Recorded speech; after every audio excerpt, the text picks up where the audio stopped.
আজ আমরা দেখি কথায় কথায় ইউসেন জিহানকে বলে পরের সপ্তাহে সিয়া ওর বাড়িতে পড়তে যেতে পারবে না, কারণ ও ওর সাথে সেদিন বুকড হয়ে আছে। ওখানে তো জিহান কিছু বলে না, কিন্তু বাড়ি পৌঁছেই ও সিয়াকে এর কারণ জিজ্ঞেস করে। সিয়াও কারণটা বলে। জিহানও অ্যাটিটিউডের সাথে নিজের ঘরে চলে যায়, কিন্তু রাতে ওর আর ঘুমই আসে না। ও সিয়াকে নিজের সাথে বিজি রাখার জন্য অ্যাসিস্ট্যান্টকে ওর জন্মদিন কবে জিজ্ঞেস করে, কিন্তু ওর বার্থডে তো কিছুদিন আগেই হয়ে গেছিল। ও তো পাজলসও কেনাবে ভেবেছিল, কিন্তু বেশি হয়ে যাচ্ছে ভেবে ছেড়ে দেয়। ওদিকে ইউসেনের মাথাতেও সব সময় এটাই চলতো যে ও কিভাবে সিয়াকে জিহানের থেকে দূরে করতে পারবে। ও নিজের চেলাকে জিজ্ঞেস করে এই ব্যাপারে, কিন্তু ওদের মাথায় এত বুদ্ধি কোথায়।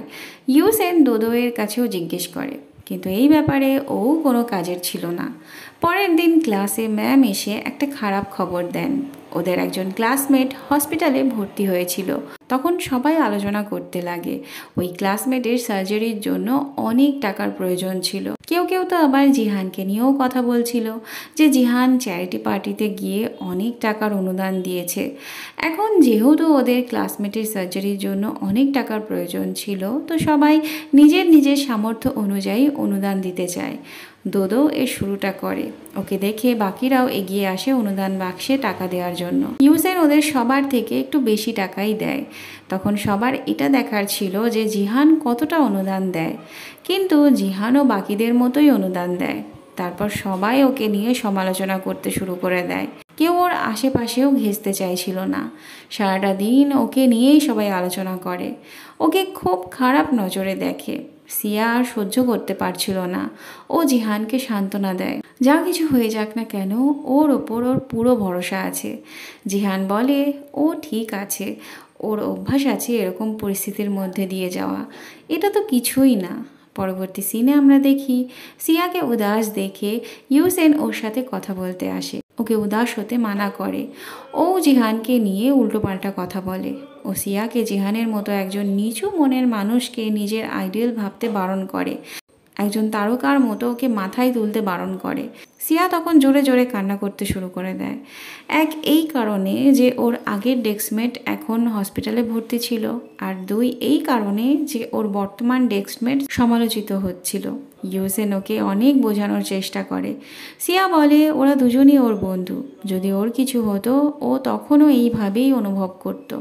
তারপর আমরা দেখি জিহান চুপি চুপি ওদের কথা শুনছিল। পরে ও সিয়াকে উদাস হতে বারণ করে আর গ্যারেন্টি দেয় যে ওকে নিয়ে ওর যে কারণে এত চিন্তা সেই সমস্যার খুব তাড়াতাড়ি সমাধান হয়ে যাবে। আর পরেক্ষণেই ম্যাম এসে ওদের ক্লাসমেটের মায়ের ভিডিও রেকর্ডিং দেখান। উনি সবাইকে ধন্যবাদ জানিয়েছিলেন, বিশেষ করে জিহানকে, কারণ ওই একজন ভালো ডাক্তারের খোঁজ দিয়েছিল আর সার্জারির টাকাও দিয়েছিল। তখন জিহান আবার সবার চোখে তাড়া হয়ে যায়। ওদিকে ইউসেন সিয়াকে উদাস দেখে নিজেও উদাস হচ্ছিল। ওর এখন একটাই চিন্তা ছিল কি করে সিয়ার দুঃখটা ও দূর করবে। ও ক্লাস বাঙ্ক করেছিল, তাই ও জিহানের ব্যাপারে কিছুই শুনতে পায়নি, জানতে পায়নি। ক্লাসে এক এক করে জিহানের কাছে এসে ক্ষমা চেয়ে যাচ্ছিল। এমন সময় মাইকে ইউসেনের আওয়াজ শোনা যায়, যেখানে ও কাঁদতে কাঁদতে জিহানের প্রশংসা করছিল। এরকম এই জন্য করছিল যাতে সবার সামনে জিহানের ইমেজটা আবার ঠিক হতে পারে, আর সিয়ার মুডও ঠিক হয়ে যায়। এখন যেহেতু ইউসেনকে জিহানের নামের মালা জপতে হচ্ছিল, তাই ওর কান্না পেয়ে যাচ্ছিল। সিয়া বলে আরে বাহ, এত ভালো ভালো শব্দ তো ও কখনো জিহানের জন্য ব্যবহার করেনি। জিহান বুঝতে পারছিল ইউসেনের ওর সম্বন্ধে ভালো ভালো কথা বলতে গিয়ে কতটা কষ্ট হচ্ছিল। ও তাড়াতাড়ি ব্রডকাস্টিং রুমে এসে রেডিও বন্ধ করে দেয়। ইউসেন জানতে পারে ও যে কারণে জিহানের সম্পর্কে ভালো ভালো কথা বলছিল সেই সমস্যা তো কখন মিটে গেছে। ইউসেনের তখন আফসোস হচ্ছিল বেকার বেকার ওর সময় নষ্ট করার জন্য। পরে সিয়া জিহানকে জিজ্ঞেস করে ও কখন ওদের ক্লাসমেটের জন্য এত কিছু করলো, তাহলে ও তখন অত কম টাকা অনুদান কেন দিয়েছিল। জিহান বলে স্কুলের ভেতরে ও শুধুই একজন ছাত্র। সিয়া তখন জিহানের জন্য গর্ববোধ করে। পরবর্তী সিনে আমরা দেখি সিয়া উইকেন্ডের আগেই ইউসেনের পাজল সলভ করতে চলে এসেছিল, কারণ ও উইকেন্ডে জিহানের সঙ্গে পড়তে চেয়েছিল। ইউসেন এরকমটা হতে দিতে চায়নি। ও এক পিস নিজের কাছে লুকিয়ে রাখে আর বারবার সিয়াকে ডিস্ট্র্যাক্ট করার চেষ্টা করে, যাতে সিয়া ওটা তাড়াতাড়ি শেষ না করতে পারে। সিয়া ডিস্ট্র্যাক্ট হয় না, যেমন করেই হোক ওকে ওটা কমপ্লিট করতেই হতো। এমন সময় ইউসেনকে ওর চেলা ফোন করে। ও ওর সাথে নিজের প্ল্যান সম্বন্ধে আলোচনা করছিল। ইউসেন কনফিডেন্ট ছিল যে ওর প্ল্যান ফেল হবে না, কিন্তু সিয়া এসব শুনে ফেলে আর তখনই ওখান থেকে চলে যায়। পরবর্তী সিনে আমরা দেখি ইউসেন সিয়ার বাড়ির সামনে এসে প্র্যাকটিস করছিল ওর কাছে ক্ষমা চাওয়ার। আর তখনই ও ওখানে জিহানকে দেখতে পায়। কিছুক্ষণ পরে সিয়াও চলে আসে। ইউসেন জানতে পারে জিহান আর সিয়া প্রতিবেশী ছিল। ইউসেন অনেক বড় ধাক্কা পায় এটা জানতে পেরে। সিয়া জিহানকে বলে ইউসেন জেনে বুঝে ওর পাজল ওকে দিয়ে ভাঙিয়েছিল। এখন যখন ও সত্যিটা জানতে পেরেছে তখন ওকেও আর ওর বাড়িতে গিয়ে পাজল সলভ করতে হবে না। ও জিহানের সাথে পড়তে যেতে চায়। ইউসেনের কাছে আপাতত সিয়াকে আটকে রাখার কোনো কারণ ছিল না। ও রাগ করে চলেই যাচ্ছিল। এমন সময় ও বাইরের নোটিশ বোর্ডে ঘর ভাড়ার একটা অ্যাড দেখতে পায়। তারপর আর কি, নিজের বড় একটা বাড়ি ছেড়ে ও এখানে শিফট হয়ে যায়। ও সিয়াকে মেসেজ করে। সিয়া তো পড়াশোনা করছিল, ওর মেসেজ দেখেই না। ইউসেন ঘরের বাইরে এসে একটা সেলফি নেয় আর সিয়াকে পাঠায়। সিয়া যখন দেখে তখনই ও ওখানে যাওয়ার জন্য ওঠে। জিহানও ওর সঙ্গে যেতে চায়। ইউসেন নিজেই সিয়ার কাছে যাচ্ছিল কি তখনই এরা দুজন এখানে চলে আসে। সিয়া ইউসেনকে জিজ্ঞেস করে ও নিজের বাড়ি ছেড়ে এরকম একটা ছোট জায়গায় থাকতে এসেছে কেন। ও উল্টো পাল্টা ভাবছিল এর কারণ হিসেবে।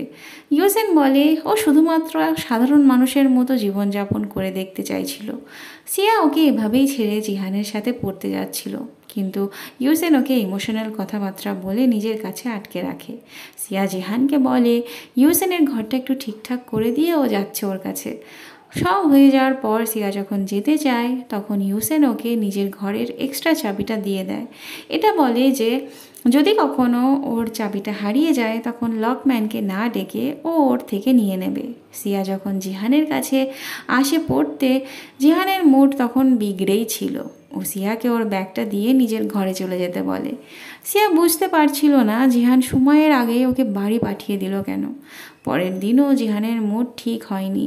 তার ওপর ইউসেন আসে জিহানকে জ্বলাতে।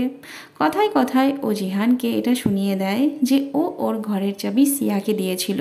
ও সিয়াকে জিহানের সঙ্গে যেতে দেয় না। ও ওকে নিজের সাথে নিয়ে যায় গাড়িতে। লিউ সিয়াকে ইউসেনের গাড়ি থেকে বেরোতে দেখে রাগ হয়ে যায়। বেকার বেকার ও ইউসেনের সঙ্গে ঝগড়া করে। কিছুক্ষণ পরে জিহানও এসে পড়ে। এখনও ও সিয়াকে ইউসেনের সঙ্গে দেখে। পরবর্তী সিনে আমরা দেখি সিয়া পেন আনতে ভুলে গিয়েছিল, তো ও জিহানের কাছে পেন চায়। জিহানও ওকে পেন দিতেই যাচ্ছিল, কিন্তু এমন সময় ইউসেন সিয়াকে স্কুলের পরে ওর সঙ্গে সুপার মার্কেট যেতে বলে আর সিয়াও রাজি হয়ে যায়। তখন জিহানও নিজের পেনটা বক্সে ঢুকিয়ে ফেলে। ইউসেন জিহানকে বুঝিয়ে দেয় যে এবারের বাজিটা কিন্তু ও জিতে গেছে। পরবর্তী সিনে আমরা দেখি এরা দুজন সুপার মার্কেটে চলে আসে আর ওদিকে জিহানও খাবার জিনিস কেনাকাটার বাহানায় সুপার মার্কেটে যেতে চায়। মার্কেটে জিহান আর জিয়াংজেন এই দুজনেরই প্রোডাক্ট বিক্রি হচ্ছিল। সিয়া যতবার জিহানের প্রোডাক্ট উঠাচ্ছিল ইউসেনও ততবারই জিহানের প্রোডাক্টটা রেখে জিয়াংজেনের প্রোডাক্টটা উঠাচ্ছিল। সিয়া ওকে জিজ্ঞাসা করে ও কি জিয়াংজেনের বড় ফ্যান নাকি। ইউসেন বলে না তো, আসলে ওর মনে হয় জিয়াংজেন জিহানের থেকে বেশি হ্যান্ডসাম। এই কথাতেই দুজনের মধ্যে ঝগড়া বেঁধে যায়। কিছুক্ষণ পরে ওখানে জিহানও চলে আসে। ইউসেন বুঝতে পারে যে জিহান এখানে জেনে বুঝে এসেছিল ওদের মাঝখানে বাধা হয়ে দাঁড়ানোর জন্য, কিন্তু সিয়া জিহানকে ডিফেন্ড করে। জিহান সিয়াকে বলে যে ওর চালের দরকার। তখন ইউসেনেরও চালের দরকার পড়ে। এরপর জিহান যা কিছু নিতে যাচ্ছিল ইউসেন আগে আগে সেটাকে উঠিয়ে নিচ্ছিল। তারপর জিহান যে জিনিসটা একটা নিচ্ছিল ইউসেন জেদ করে সেই জিনিসটাই ডবল ডবল নিচ্ছিল। এরকম করতে করতে এমন অনেক জিনিস বেকার বেকারই ও নিয়ে ফেলছিল। পুরো টাকার বরবাদি। যাওয়ার সময়ও এই দুজনের মধ্যে টক্কর হয়। সিয়া দেখে যে জিহান স্টিক নিয়েছিল। জিহান বলে যে ওকে এই স্টিকটা রেঁধে দেওয়ার জন্য কেউ নেই, আজ ওর অ্যাসিস্ট্যান্ট ওর গার্লফ্রেন্ডের সঙ্গে দেখা করতে গেছে। সিয়া বলে যে কোনো অসুবিধা নেই, ও ওকে বানিয়ে দেবে। তখন তো ইউসেনেরও স্টিক চাই, কিন্তু জিহান সমস্ত স্টিক কিনে নিয়েছিল। ইউসেন নিজের চেলাকে ডাকে খাওয়ার জন্য। সিয়ার এটা নিয়ে চিন্তা হচ্ছিল যে জিহান যে এতগুলো স্টিক কিনে ফেললো সেগুলো ও কি একা খেতে পারবে। কিন্তু জিহান তো এখানে একটা চালাকি করেছিল। ও ও এমন জিনিস নিয়েছিল যেটা অনেক দিন পর্যন্ত থাকতো, নষ্ট হতো না। কিন্তু ও এটা ভেবে মজা পাচ্ছিল যে ইউসেন যে সমস্ত জলজ খাবার নিয়েছিল সেটা বেশি দিন পর্যন্ত টিকতো না। ওদিকে ইউসেনের চালারা চলে আসে। ওদের জিজ্ঞাসা করায় ইউসেন বলে যে ও এখানে কেন শিফট হয়েছিল। সিয়া আর জিহান সবে সবেই খেতে বসেছিল কি এমন সময় সিয়ার নাকে রোস্টেড চিকেনের গন্ধ আসে।